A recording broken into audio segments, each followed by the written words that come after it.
If you're new to the community, lock in, follow us on all platforms. Hey, Lil Wayne by this time, I believe, is following us. So what's up, Weezy? Yeah. All right. So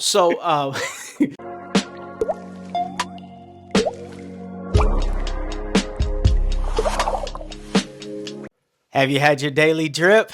Welcome to the Daily Drip Podcast, where we create kingdom content that builds community. I had to have Pastor Adam back. Just hitting them bombs last time he was here. It is February. We are still in the book of Philippians. How you been, man? I'm good, bro. It's good. What a great year. Yeah. So Great start to the year. We're in the second month of the year. I mean, I don't know what's new at this point. We'll see what happens week by week right now at this point. Yeah. Got it. Well, I'm just staying drippy. Okay. I've been dripping every day. You've been dripping. I've been dripping. What are we? This is week 6 or whatever the podcast start. This is one of the weeks, but yeah, we'll figure it out as we go along. But hey, we're gonna squeeze the scripts. Is this a daily drip or a weekly drip? This is a weekly drip. Okay, all right. Every Monday at 6 a.m. Okay. So if you're new to the community, lock in, follow us on all platforms. Hey, Lil Wayne by this time, I believe, is following us. So what's up, Weezy? Yeah. All right. So we last time Pastor Adam was here, our drip was remain.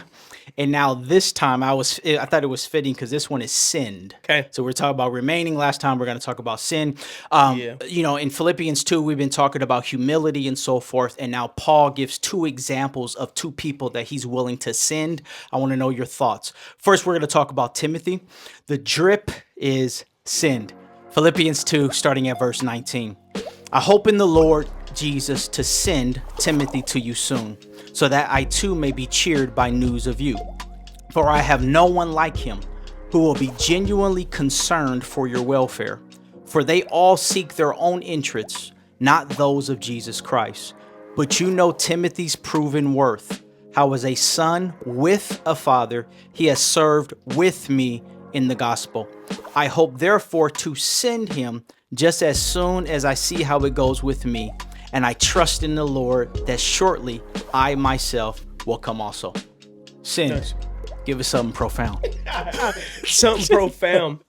Well, I mean, when I think about what the Apostle Paul is doing there, and he's talking about sending someone to really minister and be a blessing to someone else, I think naturally, like, that'd be a lot of pressure because the Apostle Paul's like, that's the OG. Just think of anyone who has a mentor figure in your life, and then that mentor figure sends you to somewhere very important. Correct. Like the amount of insecurity, that a person could have in being sent out by someone that you respect, and having enough integrity and also awareness to know like that the Lord's with you through that whole process. Yeah.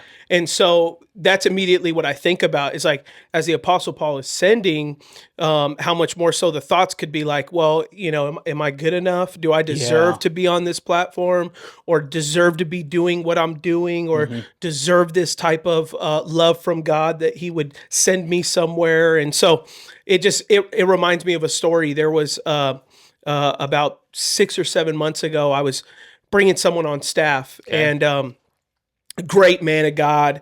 And the way we work is we always do, if it's a pastoral role, I always end their last interviews with me over a dinner. Yep.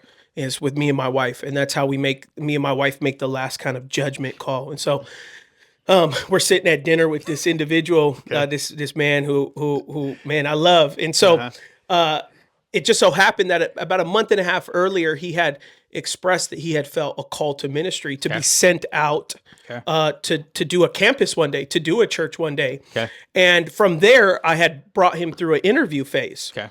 To him, it happened all really fast.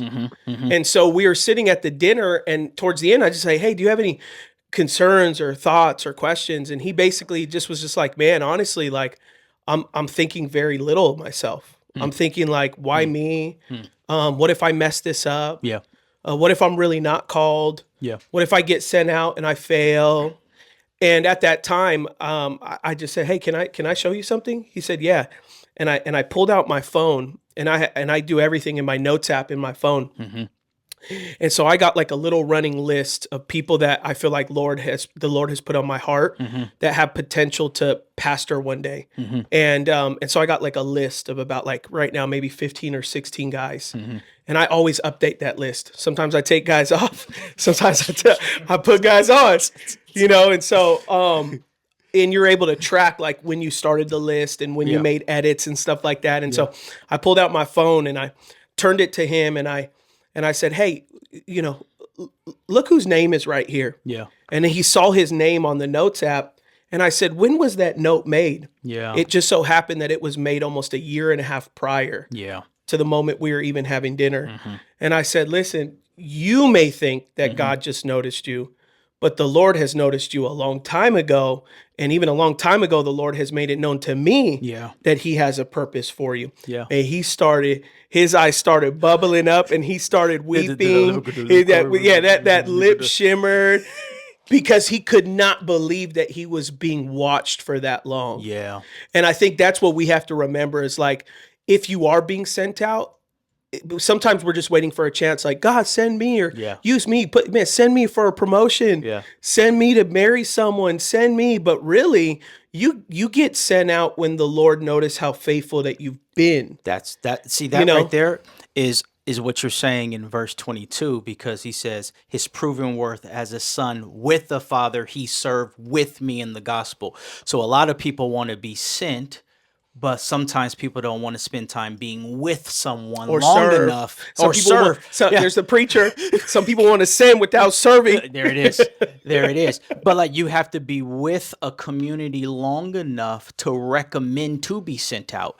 I think both of us a lot of times get letter. Will you give me a letter of recommendation? Yeah. So you're saying, hey, will you send me out on your behalf? Yeah. And it's like, I don't really know you. Do you serve? How can I help me fill in the blanks by being with me? Does that make sense? Yeah. I want to continue in this drip from verse 25. And now he's talking about Epaphroditus. He says, I thought it necessary to send to you Epaphroditus, my brother and fellow worker and fellow soldier, and your messenger and my minister to my need, for he has been longing for you all and has been distressed because you heard that he was ill. Indeed, he was ill, near to death, but God had mercy on him, not only on him, but on me also, lest I should have sorrow upon sorrow. I am eager more to send him.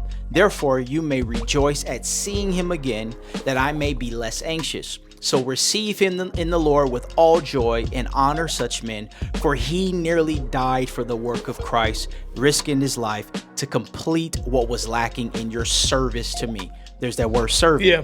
If you want to be sent, where are you serving? That's it. I like that. And I think it's that old adage, that we've said in the church world forever, which is, God doesn't call the qualified, he qualifies the called. Yeah. So we always are looking to qualify ourselves. Yeah. And we think that promotion and access and being sent out is through what I can gather for my life. Yeah. Maybe I meet people. I work in the education sector, and I got no letters behind my name. And if you work in higher education, like the more impressive you are, is the more letters you have. Master's, doctorate, DDS, and ED, all these things. And I'll go in a room, and it's just Adam Mesa. And I'll be out of I sit on a board of a university, and everybody their names are very impressive. And sometimes we get caught up with what follows our name, or we get caught up with how many zeros are in a bank account, or we get caught up, and sometimes we even get caught up in years. Like I'll meet married couples who say, man, I've been married 30 years, but what they don't tell you is 25 years of hell.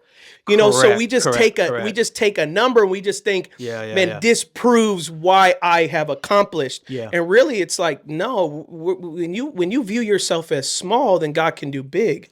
So what you're sharing here is what Paul is reflecting on Epaphroditus, because he's not just talking about his work, he's talking about his other attributes on why he's being sent. Yeah. So here's why you get to sit in other rooms, not because of how much money you have or education, but look what he says. My brother. Yeah. So a brother is someone who has your back.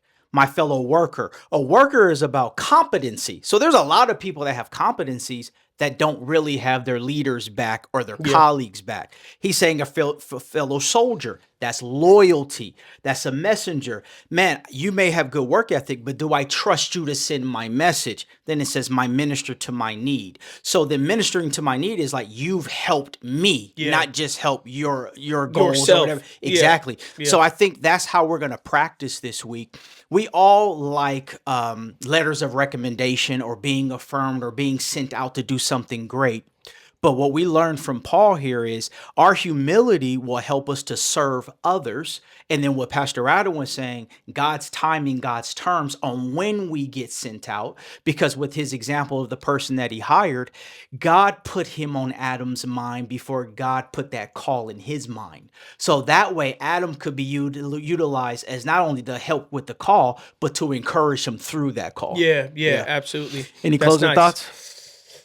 No, I think that's a good challenge for the week is looking for opportunities to serve others. Yeah. Be at a place of humility. Yeah. And be at a place where you're ready, like in the book of I think it's Isaiah, where it's, send me, Lord. When he tells- Isaiah 6. in the vision in the heavens, and God says, well, who would preach for me and who can I send as a messenger? And he raises his hand, and he knew that it was going to come at a great cost. That's why God asked the question, because he wasn't going to force Isaiah to do it, because he knew how much sacrifice that would be to be a prophet for him. So that articulation that if we say, yes, Lord, send me, like you have to be prepared that then if God does that, then it's going to be at a place where he's going to stretch you and he's going to grow you. And so serving does come with stretching. Heck yeah. Yep. Well, that's the drip. We're going to practice that all week. We're going to serve others so we could be willing on God's timing to be sent out. And we're going to close this episode by saying, stay drippy. Stay drippy, my friends.